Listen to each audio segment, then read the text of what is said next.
እሺ እንግዲህ አንድ የውጭ ሀገር ዜጋ የጀርባ ቦርሳውን አንግቦ በቱሪስት ቪዛ ወደ አንዲት አፍሪካዊት ሀገር ሲገባ በምናብ አስበው። አዎ ማለቴ ቱሪስት ሲባል ያው ታሪካዊ ቦታዎችን ለመጎብኘት ወይ ደግሞ ባህል ለማጥናት የመጣ ይመስላል አይደል? ልክ ነው።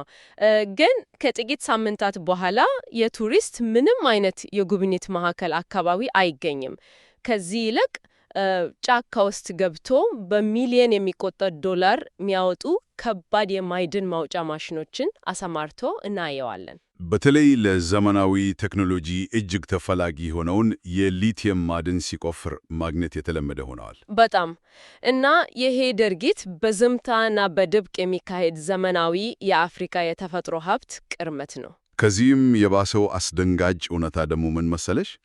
ያው በቱሪስት ቪዛ ገብቶ አካባቢውን ያመሳለው ግለሰብ በድንገት የተደራጁ የሽብር ቡድኖች ዋነኛ የገቢ ምንጭ እና የእገታ ሰለባ ሲሆን ማየታችን ነው። በአንድ በኩል ከቁጥጥር ውጭ የሆነ የሀብት ዘረፋ አለ፣ በሌላ በኩል ደግሞ ያንን ዘረፋ እንደ መልካም አጋጣሚ የሚጠቀሙ የታጠቁ ኃይሎች አሉ። በትክክል። እሺ፣ ይህንን ጉዳይ በጥልቀት እንመርምረው። በዛሬው የጥልቅ ዳሰሳ ዝግጅታችን ሁለት እጅግ ወሳኝ የሆኑ መረጃዎችን ይዘናል። አዎ፣ የመጀመሪያው መረጃችን ቢቢሲ ሞኒተሪንግ በ2025 በመላው አፍሪካ በውጭ ዜጎች ላይ ስለተፈጸሙ እገታዎች ያወጣው ጥልቅ ሪፖርት ነው። ልክ ነው። ሁለተኛው ደግሞ አፍሪካ ዲፌንስ ፎረም በናይጄሪያ ስላለው ህገወጥ የቻይናውያን ማዕድን ቁፋሮ ያቀረበው ትንታኔ ነው። የዛሬው ተልዕኳችን ታዲያ አንድ ቀላል የሚመስል ጥያቄ መመለስ ነው። አዎ፣ ይሄ የውጭ ዜጎች ህገወጥ የሀብት ብዝበዛ እና በሳህል ቀጠና እንዲሁም በናይጄሪያ የተባባሰ የመጣው የጸጥታ መደፈረስ እንዴት እርስ በርስ እንደተቆራኙ ማየት ነው። ታውቂያለሽ፣ ይህን ማየት በጣም ወሳኝ ነው። ምክንያቱም ብዙ ጊዜ ዜናዎች ላይ እገታ ሲሰማ ዝም ብሎ በአጋጣሚ ወይም በፖለቲካዊ ምክንያት ብቻ የተፈጸመ ይመስላል። አዎ ልክ ነው። ነገር ግን እነዚህ ሁለት ሪፖርቶች በግልጽ የሚያሳዩን ነገር ቢኖር ይህ የዘመናችን ትልቁ የኢኮኖሚ ጦርነት መሆኑን ነው። ማለቴ የተፈጥሮ ሀብት ብዝበዛ፣ የመንግስት ተቋማት መዳከም እና ዓለም አቀፍ የሽብርተኝነት ፋይናንስ እንዴት በአንድ የማዕድን ማውጫ ጉድጓድ ውስጥ እንደሚገናኙ ነው የሚያሳየን። በትክክል እዛ ላይ ነው ዋናው ቁም ነገር ያለው። የቢቢሲ ሞኒተሪንግ ሪፖርት መረጃዎችን ሳነብ አንድ አሃዝ ላይ አይኔ ተተክሎ ቀረ። የትኛው አሃዝ ላይ? አስበው። ባለፈው የ2025 ዓመት ውስጥ ብቻ በአፍሪካ ከታገቱት የውጭ ዜጎች አጠቃላይ ቁጥር ውስጥ 40 በመቶ የሆኑት ቻይናውያን ናቸው። ዋው! 40 በመቶ ማለት እኮ ከግማሽ ትንሽ የሚጎርለው ነው። አዎ፣ የአንድ አገር ዜጎች ላይ ነው ያነጣጠረው። ማሰብ ያለብን እነዚህ ሰዎች የት ነው ያሉት የሚለውን ነው። አብዛኛዎቹ በማሊ ወርቅ አምራች በሆኑት የደቡብ ምዕራብ ክልሎች ውስጥ የሚንቀሳቀሱ መሆናቸው ሪፖርቱ በግልጽ አስቀምጧል። ታዲያ ለምንድን ነው ይህ አንድ የተወሰነ ቡድን ብቻ የዚህ ሁሉ ጥቃት ኢላማ ሆነው? የቢቢሲው የጂሃዲስት ሚዲያ ስፔሻሊስት የሆኑት ሚና አላሚ ይህንን በሚገባ ተንትኖቷል። ጉዳዩ ሆን ተብሎ የተከናባበረ ስልት ነው። ዝም ብሎ የዘፈቀደ አይደለም ማለት ነው። በጭራሽ። በሳህል ቀጠና የሚንቀሳቀሰው JNIM ማለት ያው ጀማዓት ኑስራት አልኢስላም ዋል ሙስሊሚን የተባለው የአልቃይዳ ቅርንጫፍ የውጭ ማዕድን አውጪዎችን ዝም ብሎ አያገጥም። እነርሱም ያካሄዱት ግልጽ የሆነ የኢኮኖሚ ጦርነት ነው። ሀብቱ ከየት እንደሚወጣ፣ ማን ነው የሚያወጣውና ለዚያም ምን ያህል የካሳ ገንዘብ መክፈል እንደሚቻል በሚገባ ያውቃሉ። ያ ማለት እነዚህ ታጠቁ ቡድኖች ልክ እንደ መንግስት የራሳቸውን የግብር ስርዓት ዘርግቷል ማለት ነው አይደለ? አዎ፣ ሙሉ በሙሉ እንደዛ ማለት ይቻላል። ልክ ዘመናዊ የወርቅ አደን ሲካሄድ ጽንፈኛ ቡድኖቹ መንገዱን ዘግተው እገታውን እንደ ማባበያ ወይም የኃይል እርምጃ በመጠቀም የገንዘብ ማሰባሰቢያ እያደረጉት ነው። ልክ ነሽ። እንደውም ከቻይናውያን ቀጥሎ 15 በመቶ ድርሻ በመያዝ በሁለተኛ ደረጃ በብዛት የተጠቁት የሂንድ ዜጎች መሆናቸውን ሪፖርቱ ያሳያል። አዎ፣ ህንዶቹ ደግሞ በዋናነት በማሊ እና ኒጀር በኃይል አቅርቦትና ሲሚንቶ ዘርፍ የተሰማሩ ናቸው። በአጠቃላይ ሲደመር የማዕድን ዘርፉ 30 በመቶ የሚሆነውን የእገታ ኢላማ በመሆን ቀዳሚውን ስፍራ ይዟል።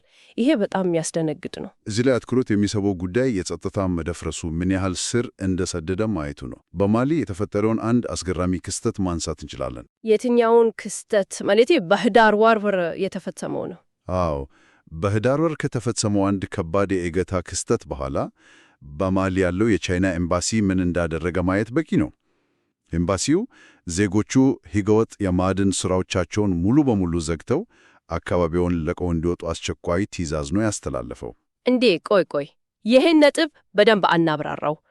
አንድ የውጭ ሀገር ኤምባሲ በቢሊየን የሚቆጠር ዶላር የሚያስገኝን ኢንቨስትመንት ጥላችሁ ውጡ ብሎ ሲያዝ የችግሩ ስፋት ከተራ የጸጥታ ስጋት እያለፈ ነው ማለት ነው። በትክክል የሀገሪቱ መንግሥት የውጭ ዜጎችን ደህንነት ማስጠበቅ አልቻለም ማለት እኮ ነው። ይሄ በማሊ ኢኮኖሚ ላይስ ምን አይነት መዘዝ ሊያመጣ እንደሚችል መገመት አይከብድም። የፖለቲካው አለመረጋጋት የፈጠረው ክፍተት ነው ለዚሁ ሁሉ መነሻ። በኒጀር ያለውን ሁኔታ ብንመለከትም ተመሳሳይ ነው። ከ2023 ወታደራዊ መፈንቅለ መንግሥት በኋላ ሀገሪቱ ከምዕራባውያን ጋር የነበራች ዲፕሎማሲያዊ ግንኙነት ተበላሽቷል። አዎ፣ እና ይሄ የፈጠረው የጸጥታ ክፍተት እገታው ወደ አዲስ ደረጃ እንዲሸጋገር አድርጎታል አይደል? አዎ። በጥር 2025 የተጠለፈችውን ኦስትሪያዊት ዜጋ ጨምሮ ታዋቂ የአውሮፓና አሜሪካ ዜጎች የተካተቱባቸው 5 ትልልቅ የእገታ ክስተቶች በኒጀር ተመዝግበዋል። አዎ እንግዲህ ዓለም አቀፍ ሚዲያዎች ብዙ በእነዚህ የምዕራባውያን እገታዎች ላይ ሰፊ ሽባርናን የሚያሰቱት የካሳ ጥያቄዎችም የዚያኑ ያህል ከፍተኛ ናቸው። ልክ ነሽ። የሚዲያ ሽፋኑን በምዕራባውያን ላይ ቢያተኩርም የችግሩ ዋና ማዕከል ግን ቀደም እንዳልነው በመሰረተ ልማት እና ማዕድን ማውጣት ላይ የተሰማሩት የቻይናና ሂንድ ዜጎች ላይ ነው። አሁን እዚህ ጋር አንድ ትልቅ ጥያቄ ይነሳ። የሳሄል ቀጠና እና እነዚህ አካባቢዎች ለውጭ ዜጎች ይሄን ያህል አደገኛ ከሆኑ እና ኤምባሲዎች ሳይቀሩ ዜጎቻቸውን ውጡ እያሉ ከሆነ እነዚህ ማዕድን አውጪዎች ወደ እነዚህ አደገኛ ቦታዎች እንዴት ሊገቡ ነው? አዎ ጥሩ ጥያቄ ነው። ማለቴ ምን አይነት የሕግ ከለላ ወይም አሰራር ተጠቅመው ነው ይሄን ሁሉ ግዙፍ ኦፕሬሽን የሚያካሂዱት? እዚህ ላይ ነው የችግሩ ዋነኛ ስር ወደሚታይበት ወደ አፍሪካ ዲፌንስ ፎረም ትንታኔ የምንገባው። መልሱ እጅግ አስደንጋጭ ነው። ታውቂያለሽ? ምንድን ነው እሱ? ብዙዎቹ የሚገቡት እኮ ማዕድን አውጪ ነን ብለው ሳይሆን የቱሪስት ቪዛ ተጠቀመው ነው። እዚህ ላይ ነው ነገሩ እጅግ አስገራሚ የሚሆነው። አስቦ አንድ ግለሰብ ካሜራውን አንግቦ ቱሪስት ነኝ ብሎ ቪዛ አውጥቶ አየር መንገድ ይወርዳል። አዎ መንግስት ይህ ሰው ባህል ሊያይ መጥቷል ብሎ ያስባል። ግን ከጥቂት ቀናት በኋላ ይሄ ሰው በገጠራማ አካባቢ ከባድ የቆፋሪ ማሽኖችን አሰማርቶ ደንመንትሮ መሬት ዘልዘሎ ማዕድን ሲያወጣ ይገኛል። ይሄ ከመሬት በታች ያለ ድብቅ ስራ አይደለም እኮ። በጭራሽ ግዙፍ ማሽነሪ የሚጠይቅ ስራ ነው። ታዲያ እንዴት ነው አንድ መንግስት ይሄን መቆጣጠር ያቃተው? የናይጄሪያን ሁኔታ ስንመለከት ይሄን በግልጽ እንረዳለን። የናይጄሪያን አውድ መረዳት የዚህን ጥያቄ መልስ ይሰጠናል።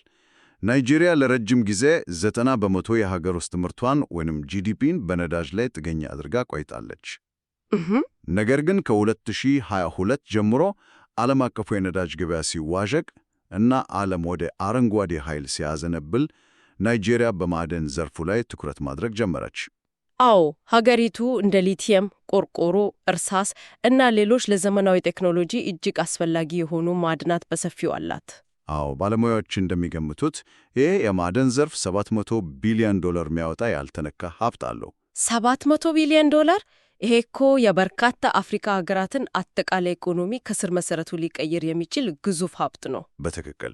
ነገር ግን ሪፖርቱ የሚያሳየው አስጊኝና አሳዛኝ እውነታ ምንድን ነው? ይሄ ሁሉ ግዙፍ ሀብት ያለ ዘርፉ ለናይጄሪያ የሀገር ውስጥ ምርት የሚያወጣው ከ1% በታች ነው። እንዴ የት ሄደ ታዲያ ይህ ሁሉ ሀብት? የሪኔቭሊን ዲቨሎፕመንት ኢኒሺዬቲቭ ወይንም RDI ያወጣው ጸጥተኛው ወረራ የተሰኘው ጥልቅ ሪፖርት የት እንደሄደ ያሳያል። አሃ ጸጥተኛው ወረራ? አዎ እነዚህ በቱሪስት ቪዛ የሚገቡ የቻይና ኩባንያዎች የአካባቢውን ደካማ የቁጥጥር ስርዓቱን በሚገባ አጥንተዋል። ማለቴ የጸጥታ ኃይሎችን እና የአካባቢ ባለስልጣናትን በሙስና ይገዛሉ አይደል? አዎ ማሽነሪዎቻቸውን በሕገወጥ መንገድ አስገብቶ ስራ ይጀምራሉ። ይህ ጸጥተኛ ወረራ የተባለው በምክንያት ነው። እንዴት? ምክንያቱም ጦር መሳሪያ ይዘው ሀገር አልወረሩም። ነገር ግን በሙስናና በሕገወጥ አሰራር የሀገሪቱን ስትራቴጂካዊ ሀብት ከውስጥ ያቦረቦሩት ነው። ዋው! ይሄ ቃል ራሱ በጣም ገላጭ ነው። ጸጥተኛ ወረራ። መሬት የተቆፈረ ነው፣ ማህበረሰቡ ከእርሻውና ከቀየው እየተፈናቀለ ነው፣ አካባቢው በኬሚካል እየተበከለ ነው፣ ግን ማንም አይናገርም። አዎ ሪፖርቱ በሐምሌ 2025 አኳ ኢቦም በተባለ ግዛት ውስጥ የሆነውን ይጠቅሳል። እዛ ደግሞ ምን ተፈጠረ? በዚያ ግዛት ያለ ፍቃድ ሲያመርቱ የተገኙ 7 ቻይናውያን በቁጥጥር ስር ውለዋል። ነገር ግን ይሄ በጣት የሚቆጠር እርምጃ ነው። ፖሊስ 7ቱን ሲይዝ ሌሎች 70,000 ድብቅ ማዕድን ማውጫዎች በተለያዩ ግዛቶች እየሰሩ ሊሆን ይችላል። ልክ ነው። የቱሪስት ቪዛ ስርዓቱ በዚህ ልክ ክፍተት ካለው የሀገሪቱን ሉዓላዊነት ራሱ አደጋ ላይ ነው ማለት አይደለም እንዴ? ያለምንም ጥርጥር ደካማ የመንግስት ቁጥጥርና የሙስና መኖር የሀገሪቱን ስትራቴጂካዊ ሀብት ለብዝበዛ ከማጋለጡም በላይ ቀጥታ ከጸጥታ መደፍረስ ጋር ይተሳሰራል። ይሄ ታዲያ በናይጄሪያ ብቻ ሳይሆን ለመላው አፍሪካ የሚሆን ትልቅ ትምህርት ነው።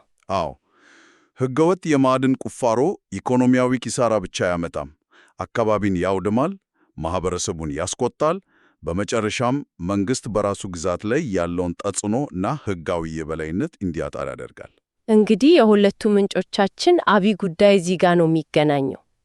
አንድ ላይ ስናመጣቸው እጅግ አስከፊ የሆነ አዙሪት እንመለከታለን። ልክ ነሽ። በክፍል 1 ያየነው የሳህል ቀጠና የእገታ ቀውስ እና በናይጄሪያ የምናየው በቱሪስት ቪዛ የሚካሄድ የህገወጥ ማዕድን ቁፋሮ ችግር ከተለያዩ ሀገራት ጉዳዮች ቢመስሉም በተግባር ግን አንድ ላይ የተሳሰሩ ክስተቶች ናቸው።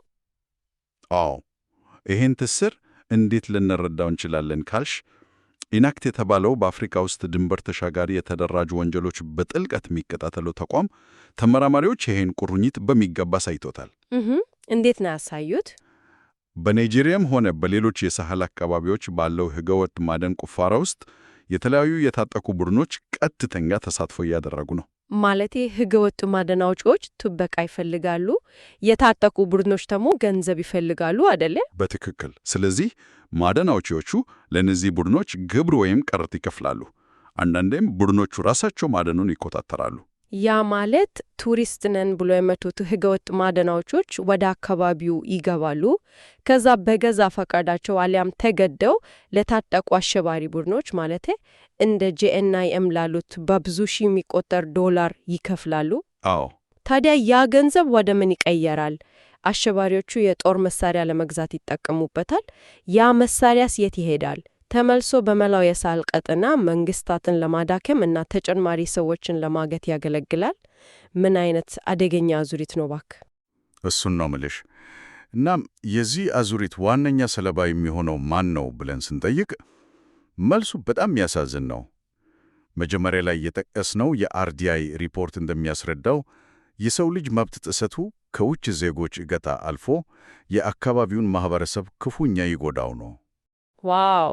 በማዕድን ማውጫ ካምፖች ውስጥ ለሚደረግ የጉልበት ብዝበዛ እና ለሌሎችም አስገዳጅ ስራዎች ተብሎ የአካባቢው ሴቶችና ልጃገረዶች መታገታቸው በከፍተኛ ሁኔታ እየጨመረ መጥቷል።